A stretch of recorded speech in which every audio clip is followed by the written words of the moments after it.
اعوذ باللہ من الشیطان الرجیم بسم اللہ الرحمن الرحیم السلام علیکم ورحمۃ اللہ وبرکاتہ۔ ناظرین، ایک اور نئی ویڈیو کے ساتھ آپ کا اپنا میزبان قادر بخش کلہوڑو آپ کی خدمت میں حاضر ہے۔ ناظرین، آپ صلی اللہ علیہ وآلہ وسلم اور اسلام کا بدترین دشمن ابو لہب تھا، جس نے بعثت کے بعد سے آپ صلی اللہ علیہ وآلہ وسلم سے عداوت اور بغض پال لیا تھا اور اپنی نفرت کا کھل کر اظہار کر دیا۔ اس نے نہ صرف آپ صلی اللہ علیہ وآلہ وسلم کو بلکہ مسلمانوں کو طرح طرح سے ستایا، ان پر مظالم ڈھائے اور اسلام کا وجود مٹانے کی کوشش کرنے والے گروہ میں پیش رہا۔ قرآن کریم میں اس کے بارے میں ارشاد ہوتا ہے کہ ابو لہب کے دونوں ہاتھ ہلاک ہو گئے اور وہ خود ہلاک ہو گیا۔ آپ کو بتائیں گے کہ اس دشمن جس کا ذکر قرآن پاک میں بھی ہوا، ایسا کیا کیا تھا اور اس کا آپ صلی اللہ علیہ وآلہ وسلم سے کیا تعلق تھا، اس کی بیوی کون تھی اور ان کا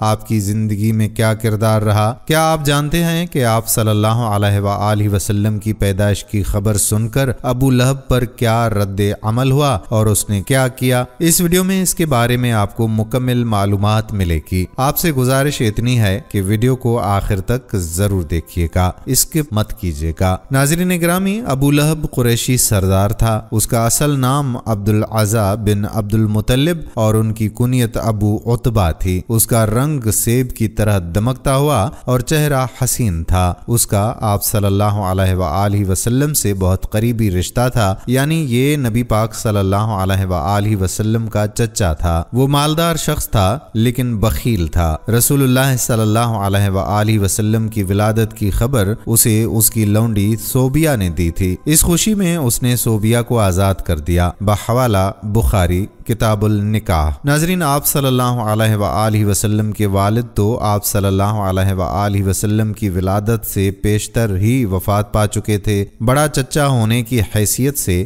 اپنے آپ کو باپ کا قائم مقام سمجھ کر اس نے اپنی طبیعت کے خلاف اس خوشی کا اظہار کیا تھا یا اسے کرنا پڑا تھا۔ یہ اس کے بخل ہی کا نتیجہ تھا کہ جب آپ کے دادا عبد المطلب فوت ہونے لگے تو انہوں نے آپ کی کفالت، اس وقت آپ صلی اللہ علیہ وآلہ وسلم کی عمر 8 برس تھی، تو اس وقت ابو لہب کے بجائے ابو طالب کے سپرد کی، جو مالی لحاظ سے ابو لہب کی نسبت بہت کمزور تھے۔ ابو لہب کی بیوی ام جمیل، اس کا اصل نام اروا بنت حرب ہے جبکہ کنیت ام جمیل تھی۔ یہ ابو سفیان کی بہن تھی اور بھینگی تھی، جس کی وجہ سے لقب عورا یعنی کانی ہے۔ اپنے بدبخت شوہر ابو لہب یعنی عبد العزا بن عبد المطلب کی طرح اس شقیہ کو بھی حضرت صلی اللہ علیہ وآلہ وسلم سے سخت ترین عداوت تھی۔ حضور اکرم صلی اللہ علیہ وآلہ وسلم کے خاندان کو دکھ اور اذیت پہنچانے میں سب سے آگے ہوتی تھی۔ ابو لہب کے 2 بیٹے عتبہ اور عتیبہ تھے، جن کے نکاح میں آپ صلی اللہ علیہ وآلہ وسلم کی 2 بیٹیاں تھیں۔ ابو لہب کی آپ صلی اللہ علیہ وآلہ وسلم سے عداوت نبوت کے بعد سے شروع ہوئی۔ آپ صلی اللہ علیہ وآلہ وسلم کی بعثت کے بعد 3 سال تک اسلام کی تبلیغ و اشاعت کا کام نہایت خفیہ طور پر ہوتا رہا۔ پھر جب یہ حکم نازل ہوا اپنے قریبی کنبے والوں کو اللہ کے عذاب سے ڈراؤ، تو آپ صلی اللہ علیہ وآلہ وسلم نے اس حکم کی تعمیل میں بنو ہاشم اور بنو عبد المطلب کو اپنے ہاں کھانے پر بلایا۔ آپ صلی اللہ علیہ وآلہ وسلم نے ان کے سامنے لا الہ الا اللہ کی دعوت پیش کی تو ابو لہب جھٹ سے بول اٹھا، دیکھو یہ سب حضرات ہمارے چچا یا چچا زاد بھائی ہیں، نادانی چھوڑ دو اور یہ سمجھ لو کہ تمہارا خاندان سارے عرب کے مقابلے کی تاب نہیں رکھتا اور میں سب سے زیادہ حقدار ہوں کہ تمہیں پکڑ لوں۔ بس تمہارے لیے تمہارے باپ کا خوانوادہ ہی کافی ہے، اور اگر تم اپنی بات پر اڑے رہے اور عرب کے سارے قبائل تم پر ٹوٹ پڑے تو ایسی صورت میں تم سے زیادہ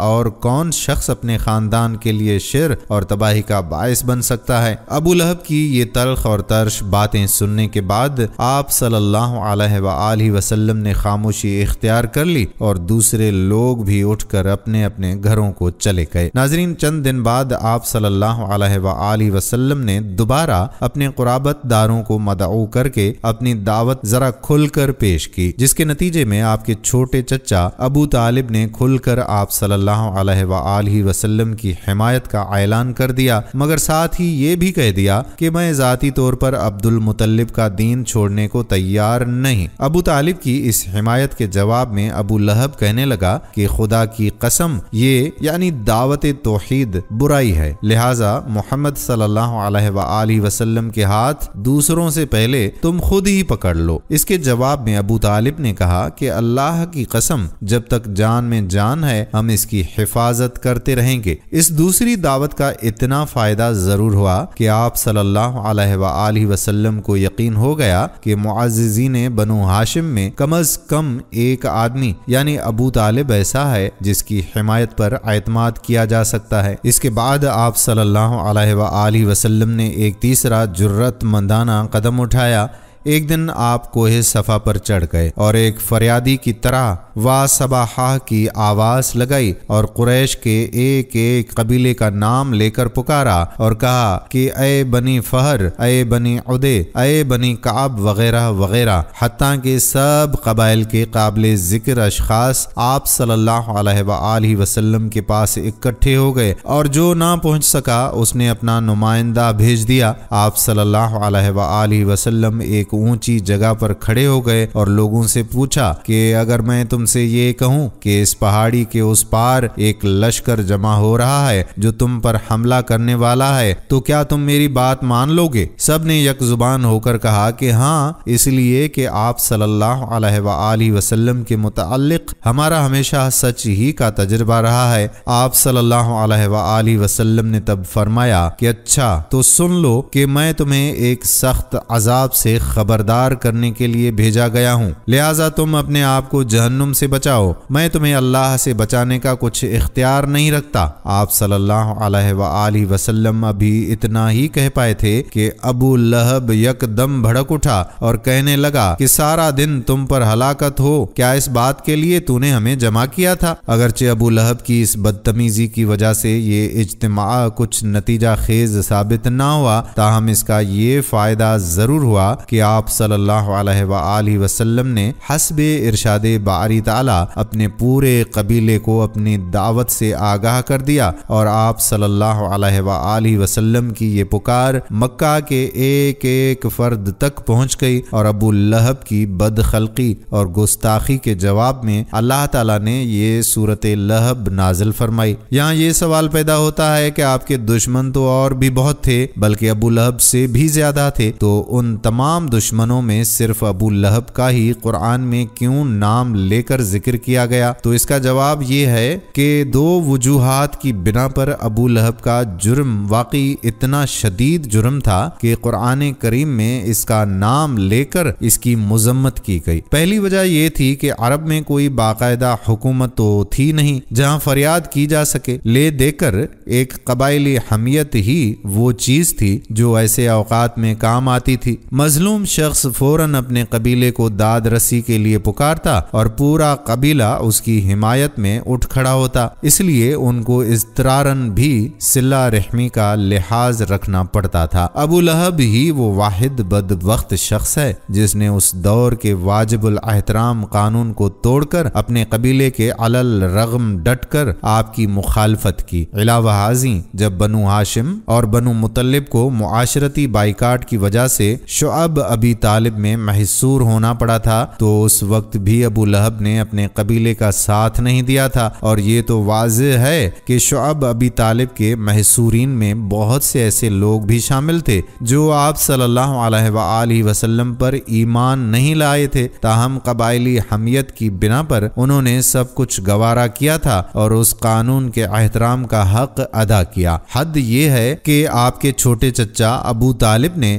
آپ کی حفاظت کے لیے زندگی بھر قریش مکہ کی مخالفت مول لی، اور دوسری وجہ یہ تھی کہ اس قبائلی معاشرے میں چچا کو بھی باپ کا درجہ حاصل تھا، بالخصوص اس صورت میں کہ حقیقی والد فوت ہو چکا ہو۔ اس لحاظ سے بھی ابو لہب کو آپ صلی اللہ علیہ وآلہ وسلم کی حفاظت کا فریضہ بطریق احسن بجا لانا چاہیے تھا، خواہ وہ ایمان لاتا یا نہ لاتا، مگر وہ آپ کی حفاظت کی بجائے بغض اور عناد میں اتنا آگے نکل گیا کہ اس کا شمار آپ صلی اللہ علیہ وآلہ وسلم کے صف اول کے دشمنوں میں ہوتا ہے۔ اس نے کوہ صفا پر جس بدخلقی اور گستاخی کا مظاہرہ کیا، اس پر آپ کے خاموش رہنے کی وجہ بھی یہی تھی کہ معاشرتی سطح پر ابو لہب آپ صلی اللہ علیہ وآلہ وسلم کے باپ کے مقام پر تھا، اور باپ ہونے کے ادب کا تقاضا یہی تھا کہ آپ خاموش رہتے، لہذا اس کی اس بدتمیزی کا جواب خود اللہ تعالیٰ نے اس کا نام لے کر دے دیا۔ واضح رہے کہ تبت یدا ابی لہب سے یہ مراد نہیں کہ جسمانی لحاظ سے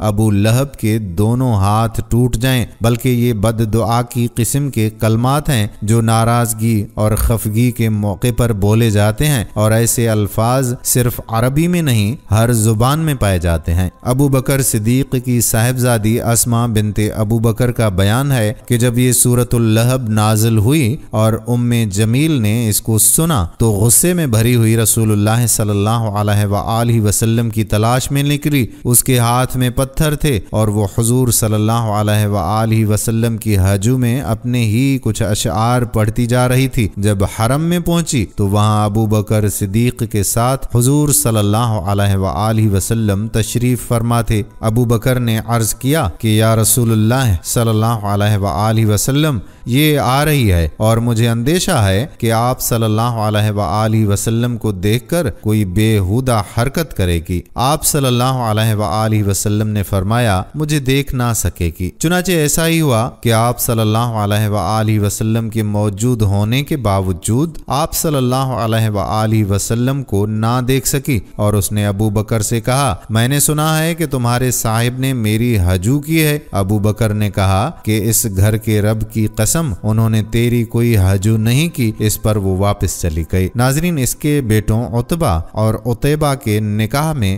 حضور پر نور صلی اللہ علیہ وآلہ وسلم کی صاحبزادیاں حضرت رقیہ اور حضرت ام کلثوم رضی اللہ تعالی عنہما تھیں۔ اس صورت کے نزول کے بعد ابو لہب نے ان صاحبزادیوں کو طلاق دلوا دی۔ عتبہ کا واقعہ بھی بڑا عبرتناک ہے کہ اس نے حضور پر نور صلی اللہ تعالی علیہ وآلہ وسلم کی شہزادی کو طلاق دینے کے ساتھ حضور صلی اللہ تعالی علیہ وآلہ وسلم کی گستاخی بھی کی، جس پر سرور دو عالم صلی اللہ علیہ وآلہ وسلم نے اس کے لیے ہلاکت کی دعا کی۔ چنانچہ ایک سفر میں بڑی حفاظتوں کا انتظام کر لینے کے باوجود ایک شیر نے اسے پھاڑ ڈالا۔ ابو عمر بن عبد البر رحمت اللہ علیہ کہتے ہیں کہ دل اس پر مطمئن ہوتا ہے جو روایات تواتر کے ساتھ نبی کریم صلی اللہ علیہ وآلہ وسلم کی بیٹیوں کی ترتیب میں وارد ہیں، اور وہ کچھ اس طرح سے ہیں کہ پہلی بیٹی زینب اور دوسری رقیہ اور تیسری ام کلثوم اور چوتھی فاطمہ الزہرا رضی اللہ تعالی عنہا تھیں۔ رقیہ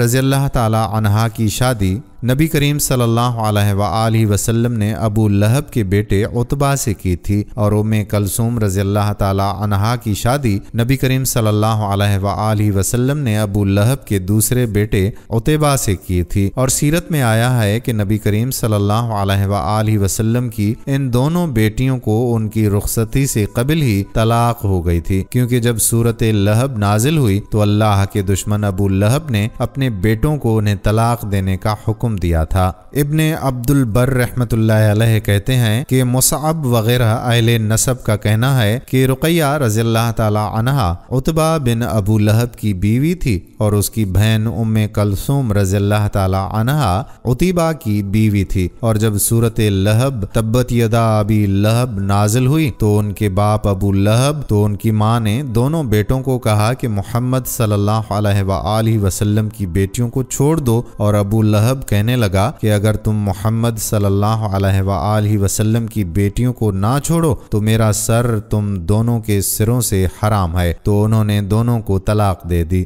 لیکن شیعہ علماء اس سے اختلاف رکھتے ہیں۔ پھر حضرت عثمان بن عفان رضی اللہ تعالی عنہ نے مکہ میں رقیہ رضی اللہ تعالی عنہا سے شادی کی، اور رقیہ رضی اللہ تعالی عنہا نے ان کے ساتھ حبشہ کی طرف ہجرت کی، اور وہاں ان کا بچہ بھی پیدا ہوا جس کا نام عبداللہ عبداللہ رکھا، اور عثمان رضی اللہ تعالی عنہ کی ان کی نسبت سے ابو عبداللہ کنیت تھی۔ اور جب رسول کریم صلی اللہ علیہ وآلہ وسلم ہجری کے پہلے سال بدر جانے لگے تو ان کی بیٹی رقیہ بیمار تھیں، اس لیے عثمان رضی اللہ تعالی عنہ نبی کریم صلی اللہ علیہ وآلہ وسلم کے حکم سے پیچھے رہے، اور اس سال ہی رقیہ کی اسی بیماری کی وجہ سے وفات ہو گئی۔ پھر نبی کریم صلی اللہ علیہ وآلہ وسلم نے حضرت عثمان رضی اللہ تعالی عنہ سے ام کلثوم رضی اللہ تعالی عنہا کی شادی کی، اور ان کا نکاح 3 ہجری ربیع الاول کے مہینے میں ہوا، اور ان کی رخصتی جمادی الاخر میں اسی سال ہوئی، اور ان سے کوئی اولاد نہیں تھی۔ یہ 9 ہجری میں فوت ہوئیں، اور رسول کریم صلی اللہ علیہ وآلہ وسلم نے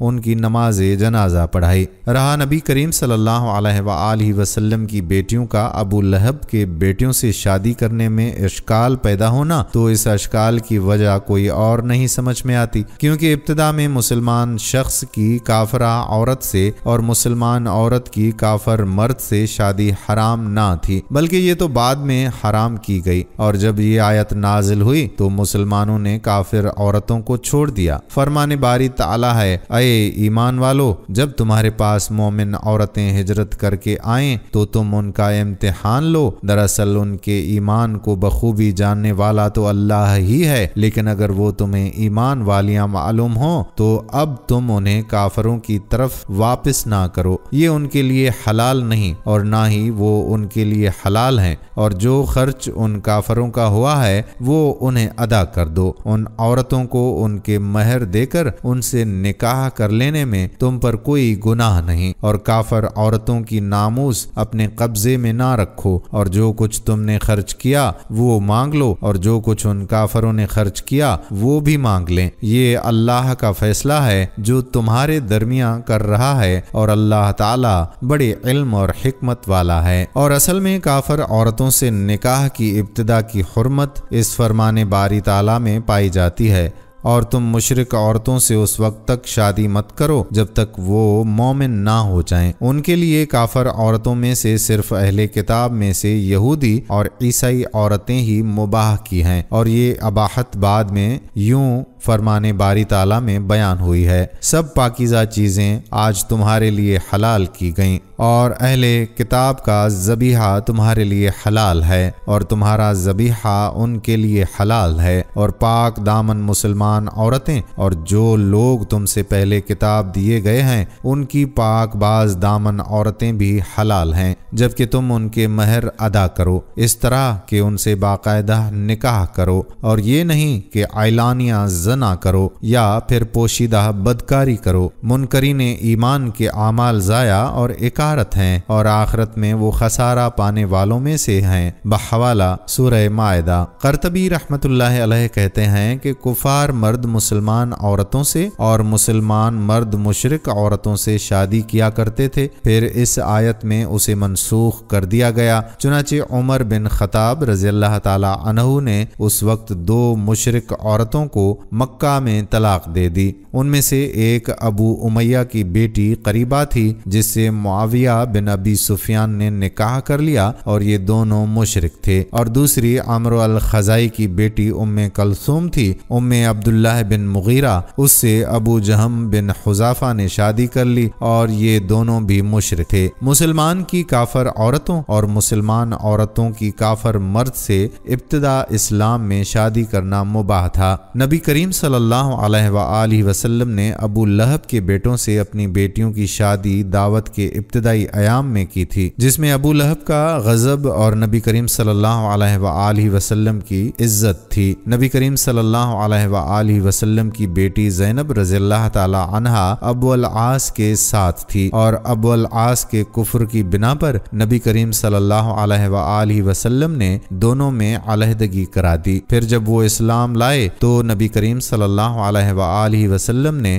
ان کی بیوی کو واپس کر دیا۔ کافر عورتوں سے اور کافر مردوں سے شادی کرنا ایک عام امر تھا، وہاں کوئی ایسی نص نہ تھی جو اس سے منع کرتی جس کو اس کا علم ہو اور اس کے ہاں اس میں کوئی اشکال نہیں۔ ناظرین، جب ابو لہب کے بیٹے عتیبہ نے نبی کریم صلی اللہ علیہ وآلہ وسلم کی شان اقدس میں گستاخی کی اور انتہا درجے کی گستاخی کرتے ہوئے غلیظ زبان استعمال کی، حتیٰ کہ یہ بدبخت آقا دو عالم صلی اللہ علیہ وآلہ وسلم پر جھپٹ پڑا اور آپ صلی اللہ علیہ وآلہ وسلم کے کرتے مبارک کو پھاڑ ڈالا۔ عتبہ بن ابو لہب کی اس حرکت نے نبی کریم صلی اللہ علیہ وآلہ وسلم کے قلب اطہر کو شدید صدمہ پہنچایا اور آپ صلی اللہ علیہ وآلہ وسلم کی مبارک زبان سے یہ الفاظ ادا ہوئے: اے اللہ، اپنے کتوں میں سے کسی کتے کو اس پر مسلط فرماتے۔ اللہ کی محبوب نبی صلی اللہ علیہ وآلہ وسلم کی زبان مبارک سے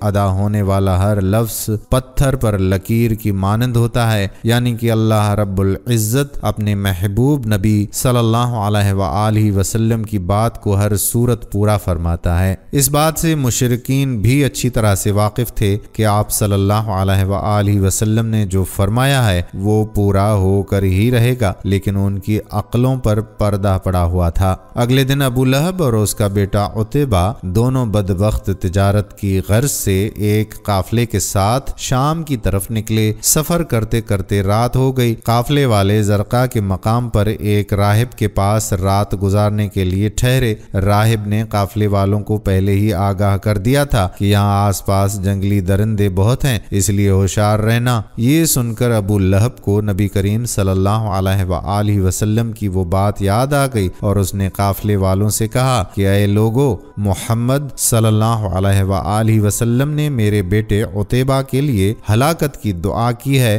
اس لیے کسی درندے کے حملے کا مجھے یقین ہے۔ تم لوگ سارا سامان تجارت ایک جگہ اکٹھا کر کے اس کے اوپر عتبہ کا بستر لگا دو اور سب لوگ اس کے ارد گرد سو جاؤ تاکہ میرا بیٹا درندے کے حملے سے محفوظ رہے۔ چنانچہ قافلے والوں نے عتبہ کی حفاظت کا پورا بندوبست کیا اور سب سو گئے۔ کچھ دیر بعد ایک شیر وہاں آن پہنچا، مگر اس نے کسی پر حملہ کرنے کی بجائے سوئے ہوئے لوگوں کو سونگنا شروع کر دیا اور آگے بڑھتا رہا، مگر کسی کو ذرہ برابر بھی خروچ نہیں ماری، جس سے یہ لگتا تھا کہ یہ بھوکا نہیں ہے، ورنہ اتنے لوگوں میں سے کسی کو بھی چیر پھاڑ کر رکھ دیتا۔ یہ سب کو سونگتا ہوا آخری بندے تک پہنچ گیا، لیکن اسے جس کی تلاش تھی اس کی بو اسے محسوس نہیں ہوئی۔ یہ کچھ قدم آگے چلا گیا، لیکن پھر اچانک مڑا اور تجارتی سامان کی جانب آ کر رک گیا۔ اسی سامان کے اوپر وہ بدبخت اور گستاخ رسول سو رہا تھا۔ یہ جگہ کافی اونچی تھی اور اس لیے اسے اونچا کیا گیا تھا تاکہ کوئی درندہ اس پر حملہ نہ کر سکے، پر شیر نے تجارتی سامان پر چھلانگ لگا دی اور ابو لہب کے بیٹے عتبہ کے بستر پر جا پہنچا۔ یہ شیر جو کچھ لمحہ پہلے بالکل عام جانور کی طرح لگ رہا تھا، ابو لہب کے بیٹے عتبہ کو دیکھتے ہی خون خوار لہجے میں دہاڑنے لگا اور پوری طاقت سے عتبہ کے سر کو اپنے خون خوار نوکیلے دانتوں سے دبوچ لیا۔ سب قافلے والے بھی بھاگ گئے تھے، مگر اس کی شیر کی دہاڑ ہی اتنی غضبناک تھی کہ کوئی اس کے سامنے تک نہ آیا اور ابو لہب اپنے بیٹے کو بچانے کی دہائی دیتا رہا۔ اس شیر نے حیران کن طور پر اس کا نہ خون پیا اور نہ ہی گوشت نوچ کر کھایا۔ شیر نے صرف عتبہ کے سر کو اس قدر بری طرح چبایا کہ دیکھنے والوں کے ہوش اڑ گئے اور عتبہ تڑپ تڑپ کر جہنم واصل ہو گیا۔ اس کے بعد بھی اس شیر نے کسی کو کوئی نقصان نہ پہنچایا اور اچانک وہاں سے چلا گیا۔ بعد میں لوگوں نے اس شیر کو تلاش بھی کیا، مگر کچھ بھی پتہ نہ چل سکا کہ آخر یہ شیر کہاں سے آیا تھا اور گیا کدھر۔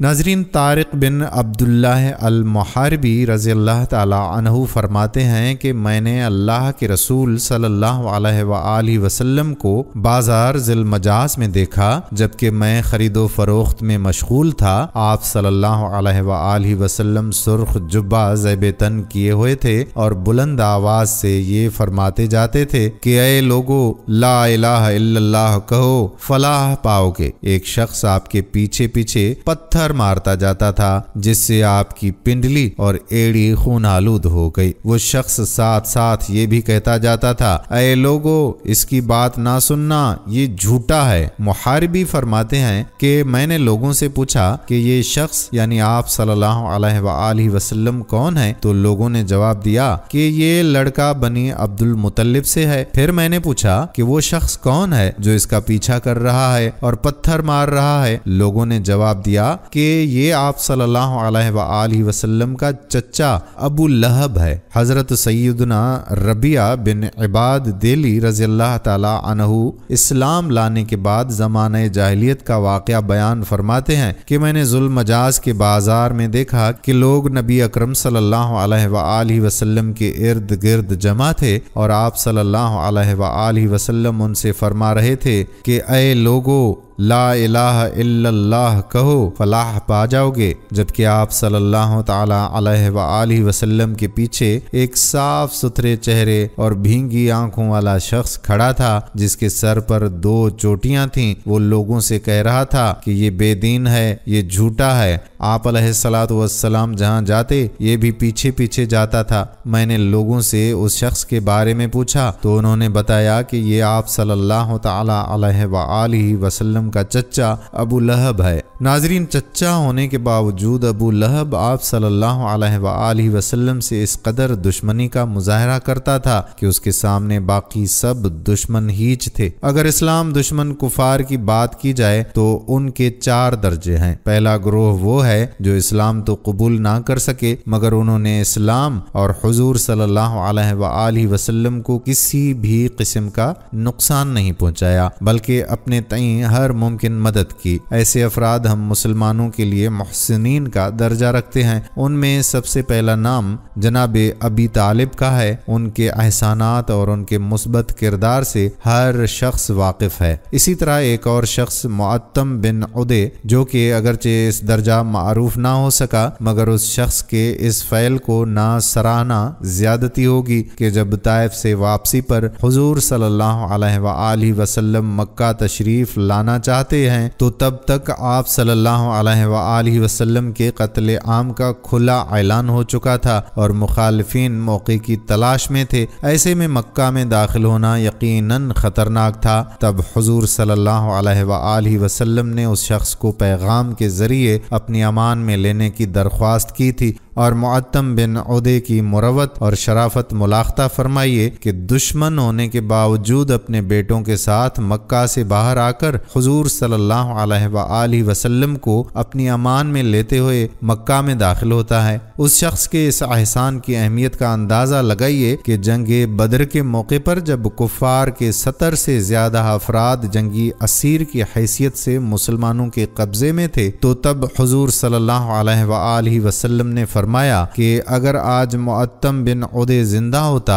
اور اسیران جنگ کی رہائی کی درخواست کرتا تو میں بغیر کسی معاوضے کے ان کو رہا کر دیتا۔ یہ وہ افراد ہیں جو کفر پر رہنے کے باوجود بہترین اور مثبت شخصیات کے مالک تھے۔ بدقسمتی کہ ایسے افراد ایمان نہ لا سکے، لیکن غور طلب بات یہ ہے کہ اگر یہ دونوں افراد ایمان لاتے تو ان کے کردار کی بلندی سے کیا یہ نتیجہ اخذ کرنا درست ہوگا کہ یہ مقام صدیقیت پر فائز ہوتے۔ دوسرے درجے پر وہ افراد ہیں جو در حقیقت اسلام اور حضور صلی اللہ علیہ وآلہ وسلم کے واقعتاً دشمن تھے مگر ان افراد نے یہ دشمنی پورے خلوص اور بہادری سے نبھائی۔ ایسے افراد کی دشمنی آبائی تعصبیت اور ذاتی تکبر کی بنا پر بھی تھی مگر ان میں منافقت، بخل، بزدلی اور کمینے پن جیسی گھٹیا اوصاف ناپید تھی۔ ان میں ابو جہل اور عتبہ ابن ربیعہ قابل ذکر ہیں۔ ابو جہل نے کبھی پیٹھ پر وار نہیں کیا بلکہ میدان جنگ میں آ کر للکارا۔ سخاوت کا یہ عالم تھا کہ اس کا اپنا قول ہے کہ بنو ہاشم نے جو دسترخوان سجائے ہم نے ان سے بھی بڑھ کر سجائے۔ یہ دونوں افراد اپنے کردار میں 2 ٹوک اور بہترین خصوصیات کے حامل تھے۔ اس کی سب سے بڑی دلیل حضور صلی اللہ علیہ وآلہ وسلم کی وہ دعا ہے جس میں اسلام کی سربلندی کے لیے عمر ابن ہشام میں سے کسی ایک کو مانگا جا رہا ہے۔ اس سے ابو جہل کے کردار، مروت اور بہادری کا اندازہ لگایا جا سکتا ہے۔ عمر ابن ہشام اور عتبہ ابن رابعہ یہ دونوں اگر اسلام کے دائرے میں داخل ہوتے تو کیا شک ہے کہ جناب عمر ابن خطاب اور جناب امیر حمزہ جیسے بلند پایا صحابی ثابت ہوتے۔ اسلام دشمنی میں تیسرے درجے پر ایسے افراد تھے جو صرف مخالف نہیں بلکہ بطور فرد ایک گھٹیا کردار کے مالک تھے۔ انہوں نے حق کو پہچاننے کے باوجود اس کی تصدیق میں منافقت سے کام لیا اور بزدل ہونے کی وجہ سے سامنے مقابلہ کرنے سے گھبراتے تھے، اس لیے میٹھی چھری بننے پر اکتفا کرتے ہوئے اپنے سماجی مقام کی بقا کو ترجیح دینا پسند کیا۔ قرآن میں سب سے زیادہ ذکر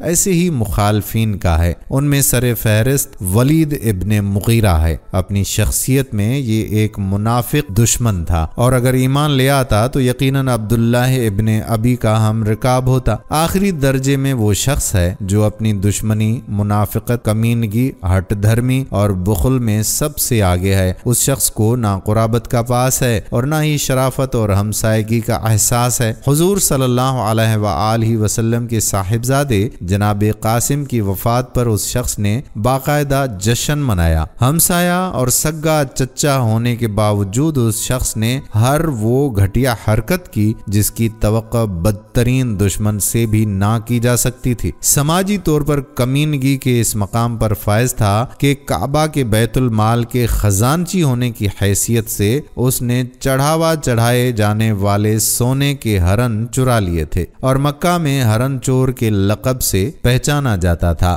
اس کی بزدلی، بخل، منافقت اور اس کے کردار کی نجاست کی صحیح تصویر کشی کے لیے باقاعدہ اس کا نام لے کر قرآن میں اس کی بربادی کو موضوع بنایا گیا۔ یہ کوئی اور نہیں بلکہ بنی ہاشم کا سردار حضور صلی اللہ علیہ وآلہ وسلم کا چچا اور ہمسایہ ابو لہب ہے۔ شخصی اعتبار سے یہ شخص نہ ہی اپنی روایات کا امین تھا اور نہ ہی خیر کے کسی پہلو سے شناسائی رکھتا تھا۔ ناظرین گرامی، جب قریش نے کھلی آنکھوں سے دیکھ لیا کہ ہماری تمام تر مزاحمت اور تشدد کے باوجود اسلام قبول کرنے والوں کی تعداد تیزی سے بڑھ رہی ہے اور انہوں نے مسلمانوں کے قلع قمع کے لیے جو مختلف حربے اختیار کیے تھے ان کا کوئی فائدہ نہیں ہوا، اور خاص طور پر حضرت حمزہ اور حضرت عمر رضی اللہ تعالی عنہما کے اسلام لانے کے بعد تو سارے حربے بیکار ہو گئے۔ انہوں نے ایک نیا اور مؤثر حربہ اب اختیار کرنے کی سوچی۔ یہ نیا حربہ سابقہ تمام ہتھ کنڈوں سے زیادہ سخت اور ظالمانہ تھا اور یہ تھا بائیکاٹ کا حربہ۔ ابن اسحاق، موسیٰ بن عقبہ، عامر بن زبیر، ابن سعد اور دیگر مورخین کا متفقہ بیان ہے کہ جب قریش نے دیکھا کہ صحابہ حبشہ کی سرزمین پر امن و امان سے رہنے لگے ہیں، ادھر مکہ میں حضرت حمزہ اور حضرت عمر جیسے دلیر جنگجو مسلمان ہو چکے ہیں اور اسلام تمام قبائل میں پھیل چکا ہے، تو انہوں نے فیصلہ کیا کہ آخری چارہ کار کے طور پر رسول اللہ صلی اللہ علیہ وآلہ وسلم کو شہید کر دیا جائے۔ جب اس بات کی سنگن حضرت ابو طالب کو ہوئی تو انہوں نے بنو ہاشم اور بنو مطلب کے افراد کو اکٹھا کیا۔ بنی ہاشم اور بنی مطلب نے رسول اللہ صلی اللہ علیہ وآلہ وسلم کو اپنی شعب یعنی گھاٹی میں پہنچا دیا اور قتل کا پروگرام بنانے والوں سے آپ صلی اللہ علیہ وآلہ وسلم کو محفوظ کر دیا۔ اس کام میں دونوں قبیلوں کے کفار بھی اس دور کے قبائلی عصبت و حمیت کی بنا پر شریک تھے۔ جب قریش نے اپنا یہ منصوبہ بھی ناکام ہوتے دیکھا تو انہوں نے اکٹھے ہو کر ایک مشورہ کیا کہ ہم آپس میں بنو ہاشم اور بنو مطلب کے خلاف معاہدہ کر کے ایک دستاویز تیار کریں۔ اس میں طے کیا جائے کہ کوئی بھی شخص ان سے کسی قسم کا لین دین کرے نہ شادی بیاہ کرے حتیٰ کہ یہ رسول اللہ صلی اللہ علیہ وآلہ وسلم کو ہمارے سپرد کر دیں۔ انہوں نے باہمی معاہدے کی دستاویز تیار کر لی۔ انہوں نے باہمی معاہدے کی دستاویز تیار کر کے کعبہ کے اندر لٹکا دی۔ یہ دستاویز لکھنے والا منصور بن اکرمہ تھا۔ رسول اللہ صلی اللہ علیہ وآلہ وسلم نے اس کے خلاف بد دعا کی جس کے نتیجے میں اس کی انگلی انگلیاں شل ہو گئیں۔ بعض مورخین نے کاتب کا نام نضر بن حارثہ یا طلحہ بن ابی طلحہ بھی لکھا ہے۔ السہیلی کا کہنا ہے کہ قریش کے ماہرین نسب کہتے ہیں کہ دستاویز لکھنے والے کا نام بغیز بن عامر بن ہاشم بن عبد الدار ہے۔ دوسرا قول یہ ہے کہ دستاویز لکھنے والا منصور بن عبد شرحبیل بن حشام تھا، جس کا تعلق بنی عبد الدار سے ہے۔ یہ ابن اسحاق کے قول کے مخالف ہے۔ تمام بنو ہاشم اور بنو مطلب سوائے ابو لہب کے ابو طالب کے پاس جمع ہو گئے اور ان کے ساتھ ہی رہے۔ ابو لہب قریش کے ساتھ رہا۔ بنو ہاشم اور بنو مطلب کے محصور ہونے کی ابتدا محرم الحرام 7 نبوت سے ہوئی۔ 2-3 سال وہ اسی طرح سے محصور رہے۔ موسیٰ بن عقبہ نے یہ مدت پورے 3 سال بتلائی ہے۔ ناظرین گرامی، ان 3 سالوں میں وہ سخت مصیبتوں کا سامنا کرتے رہے۔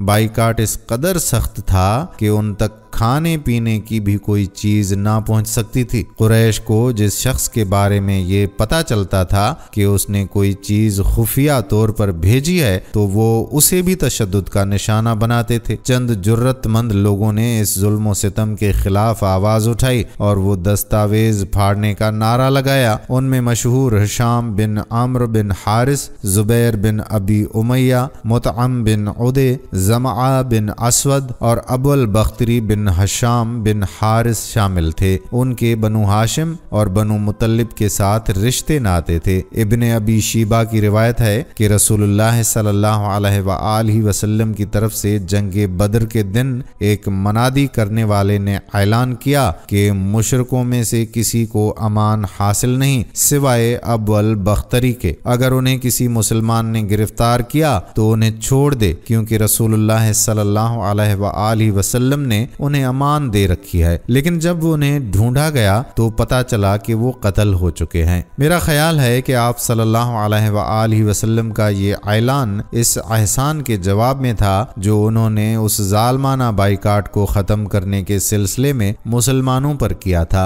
ابن ہشام نے لکھا ہے کہ جب بائیکاٹ کی دستاویز اتاری گئی تو پتہ چلا کہ دیمک نے اللہ تعالیٰ کے اسم گرامی کے سوا ہر چیز کو ختم کر دیا ہے۔ ایک روایت میں ہے کہ بنو ہاشم کو اس بائیکاٹ کے دوران میں انتہائی شدت کی بھوک، زبردست مصائب اور مشقتوں کا سامنا کرنا پڑا اور انہیں جھاؤ اور کیکر کے پتے کھانے پڑے۔ ان کی قضائے حاجت بکری کی مینگنیوں کی صورت میں ہوتی تھی۔ حضرت سعد بن ابی وقاص رضی اللہ تعالی عنہ بھی ان کے ساتھ ہی گھاٹی میں محصور تھے۔ روایت ہے کہ انہوں نے کہا کہ ایک رات مجھے اس قدر بھوک لگی کہ میرے پاؤں تلے کوئی تر چیز آئی تو میں نے اسے منہ میں ڈال لیا۔ مجھے اب تک معلوم نہیں کہ وہ کیا چیز تھی۔ یونس کی روایت میں ہے کہ حضرت سعد رضی اللہ تعالی عنہ نے بتایا کہ مجھے اچھی طرح یاد ہے جن دنوں میں مکہ میں رسول اللہ صلی اللہ علیہ وآلہ وسلم کے ساتھ شعب بنی ہاشم میں محصور تھا، میں ایک رات پیشاب کرنے نکلا تو وہاں مجھے اپنے پیشاب تلے کسی چیز کی آواز محسوس ہوئی۔ میں نے دیکھا تو اونٹ کے چمڑے کا ایک ٹکڑا تھا۔ میں نے اسے اٹھا لیا، اچھی طرح دھویا، پھر اسے آگ میں جلا کر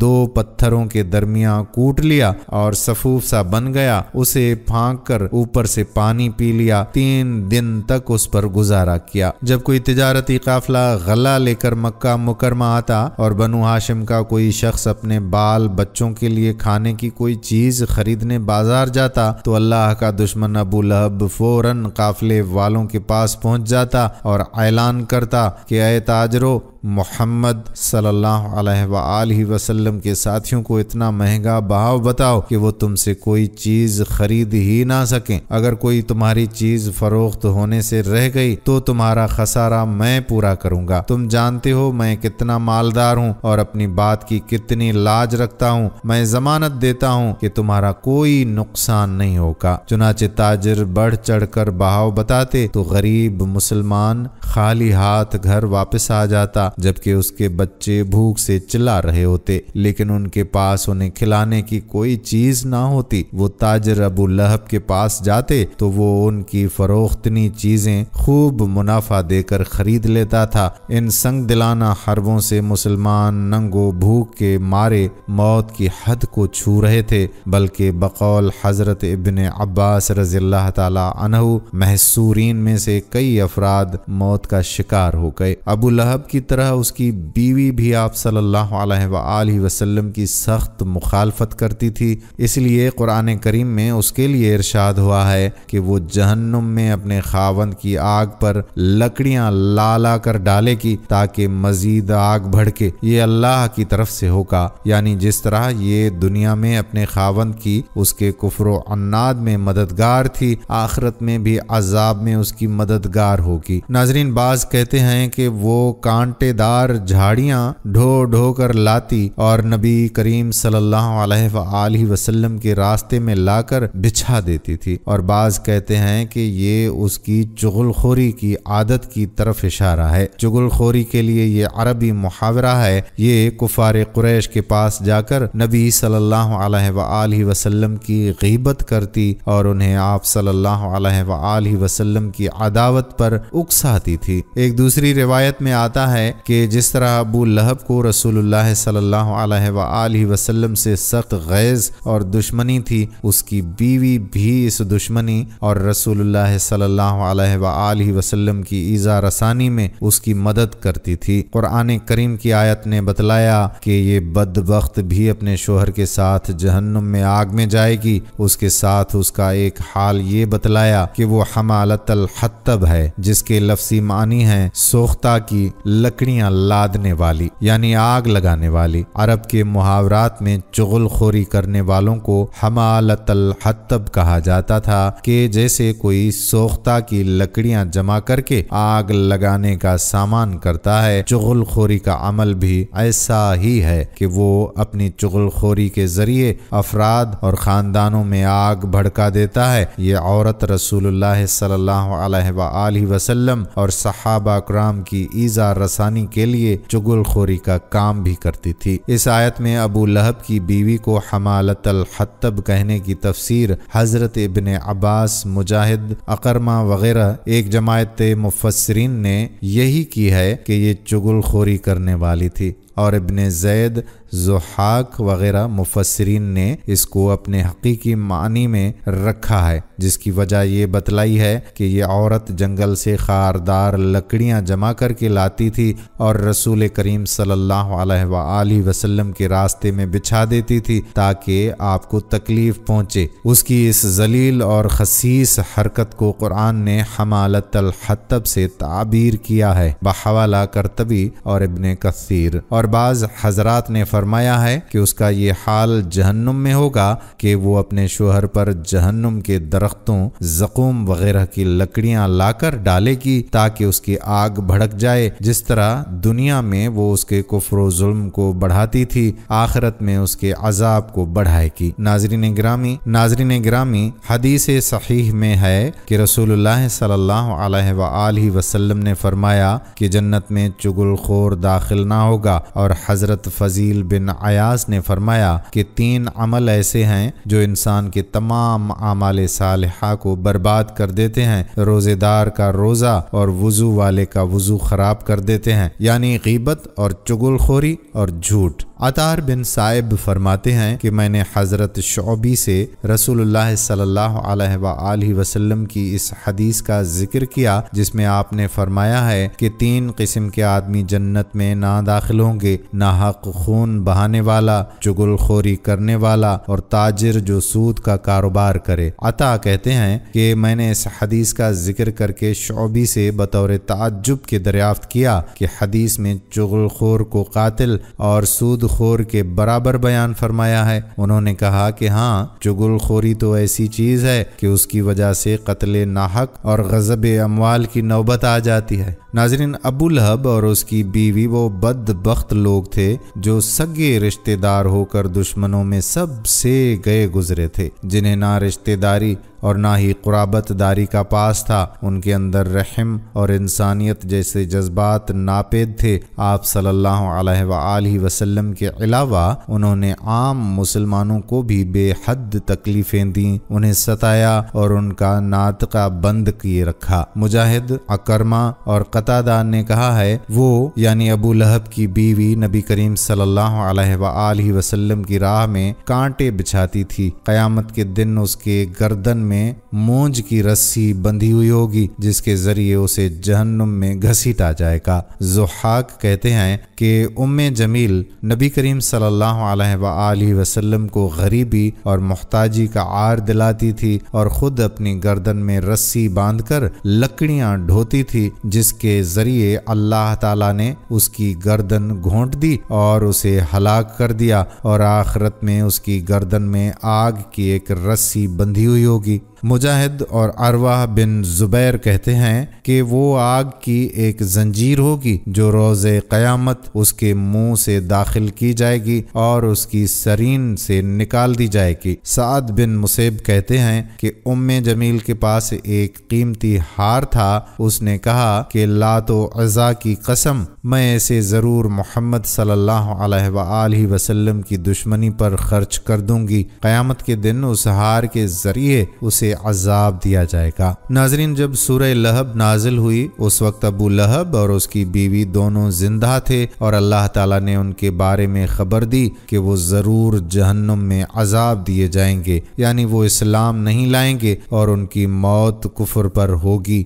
چنانچہ ایسا ہی ہوا، دونوں حالت کفر میں ہلاک ہو گئے۔ یہ بات اللہ تعالیٰ کی نشانیوں میں سے ایک بڑی نشانی ہے کہ علام الغیوب نے اس صورت میں ان کے بارے میں جیسی خبر دی ویسا ہی ہوا۔ ابو لہب جنگ بدر میں شریک نہیں ہو سکا۔ جب کفار قریش شکست کھا کر مکہ واپس آئے تو لوگوں کی زبانی جنگ بدر کے حالات سن کر ابو لہب کو انتہائی رنج و ملال ہوا تھا۔ اس کے بعد ہی وہ بڑی چیچک کی بیماری میں مبتلا ہو گیا جس سے اس کا تمام بدن سڑ گیا اور 8ویں دن مر گیا۔ عرب کے لوگ چیچک سے بہت ڈرتے تھے اور اس بیماری میں مرنے والے کو بہت ہی منحوس سمجھتے تھے، اس لیے اس کے بیٹوں نے بھی 3 دن تک اس کی لاش کو ہاتھ نہیں لگایا، مگر اس خیال سے کہ لوگ تانا ماریں گے ایک گڑھا کھود کر لکڑیوں سے دھکیلتے ہوئے اسے لے گئے اور اس گڑھے میں لاش کو گرا کر اوپر سے مٹی ڈال دی۔ اور بعض مورخین نے تحریر فرمایا ہے کہ دور سے لوگوں نے اس گڑھے میں اس قدر پتھر پھینکے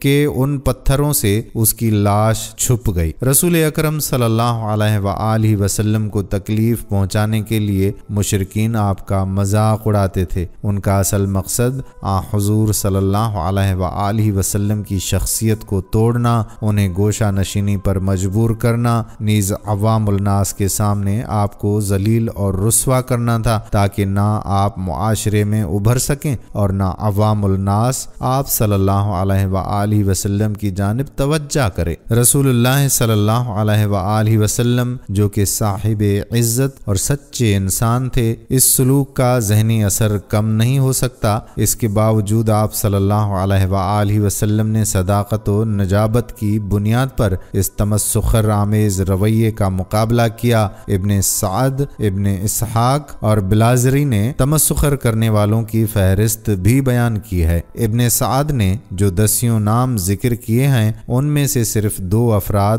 بعد میں ایمان لائے، جبکہ دوسرے لوگ یا تو جنگوں کے دوران مارے گئے یا فتح مکہ سے پہلے مر گئے۔ سیرت نویس نے اسے مذاق اڑانے والوں کے لیے حق میں رسول اللہ صلی اللہ علیہ وآلہ وسلم کی بد دعا کا اثر قرار دیا ہے۔ ان میں سے اہم ترین افراد ابو جہل، ابو لہب، اسود بن عبد یغوث، ولید بن مغیرہ، عاص بن وائل، عقبہ بن ابی معید اور ابو سفیان ہیں۔ ابو لہب جو کہ رسول اللہ صلی اللہ علیہ وآلہ وسلم کے 2 مخالفین ہاشمیوں میں سے ایک تھا، اس نے بعثت کے پورے دور میں فروغ فروغ اسلام میں رکاوٹ ڈالنے کے لیے کسی کوشش سے دریغ نہیں کیا۔ بلازری نے ایک واقعہ نقل کیا ہے کہ رسول اللہ صلی اللہ علیہ وآلہ وسلم کے ساتھ ابو لہب کے تعلقات بعثت سے قبل بھی کشیدہ تھے، کیونکہ جب ایک مرتبہ ابو لہب اور ابو طالب کے درمیان لڑائی ہوئی اور ابو لہب ابو طالب علیہ السلام کے سینے پر سوار ہو گیا تو رسول خدا صلی اللہ علیہ وآلہ وسلم نے ایک طرف گرا دیا اور پھر جناب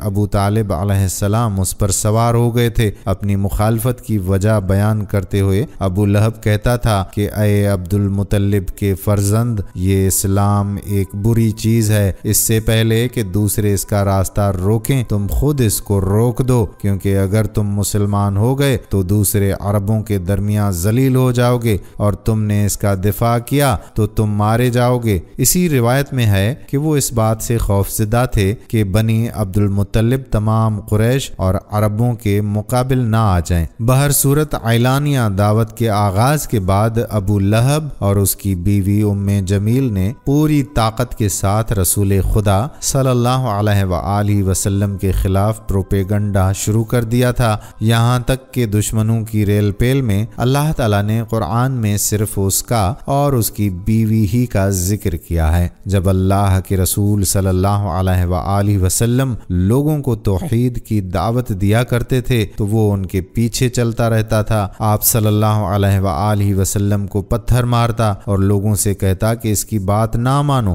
وہ صابئی ہو گیا ہے، وہ جھوٹا ہے، نعوذ باللہ۔ ناظرین، یہ وہ لوگ تھے جن کے پاس جب زندگی، صحت اور سکھ تھا، مال و دولت کی فراوانی تھی اور دنیاوی آسائشیں مہیا تھیں، تب بھی نہ انہوں نے اپنے رب کو پہچانا، نہ پیغمبر صلی اللہ علیہ وآلہ وسلم کی قدردانی کی، بلکہ شیطان کے کارندے بن کر انہوں نے حضور اقدس صلی اللہ علیہ وآلہ وسلم کو تکلیف دی اور مسلمانوں کو بھی ستایا۔ پھر نہ صرف ان کا دنیا میں انجام عبرتناک ہوا بلکہ آخرت کے لیے بھی ان کے لیے دردناک عذاب کی وعید سنائی گئی ہے۔ نہ صرف ابو لہب نے بلکہ اہل مکہ نے اسلام دشمنی میں آپ صلی اللہ علیہ وآلہ وسلم کو بہت اذیتیں پہنچائیں، انہیں ان کے مقصد سے ہٹانے کی کوششیں کیں، انہیں ڈرایا، دھمکایا اور عورت اور پیسے تک کا لالچ بھی دیا، لیکن وہ بھی کوئی معمولی انسان نہیں تھے بلکہ اللہ کے مقرب محبوب نبی صلی اللہ علیہ وآلہ وسلم تھے، جو ہر لمحہ ہر پل ثابت قدم رہے، حق کہنے سے نہ گھبرائے۔ اس کے ساتھ ساتھ آپ صلی اللہ علیہ وآلہ وسلم کے ساتھیوں نے بھی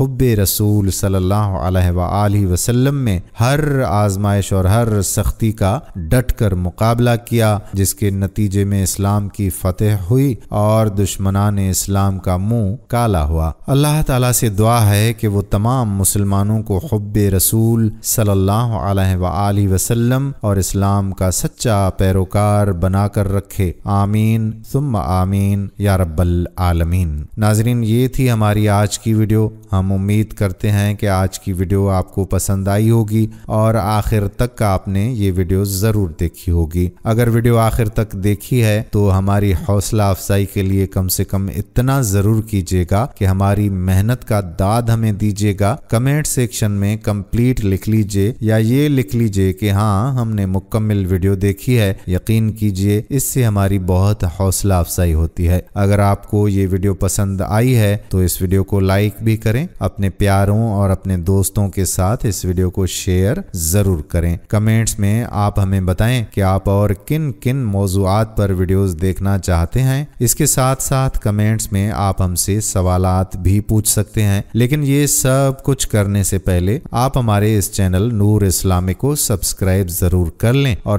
بیل کے بٹن کو بھی پریس کر دیں تاکہ ہماری آنے والی مزید معلوماتی ویڈیوز کا نوٹیفیکیشن آپ کو بر وقت ملتا رہے اور آپ علم کے اس خزانے سے مستفید ہو سکیں۔ اب ملاقات ہوگی آنے والی ویڈیو میں، تب تک کے لیے خدا پاک آپ کا اور ہمارا ہم سب کا حامی و ناصر ہو۔ فی امان اللہ۔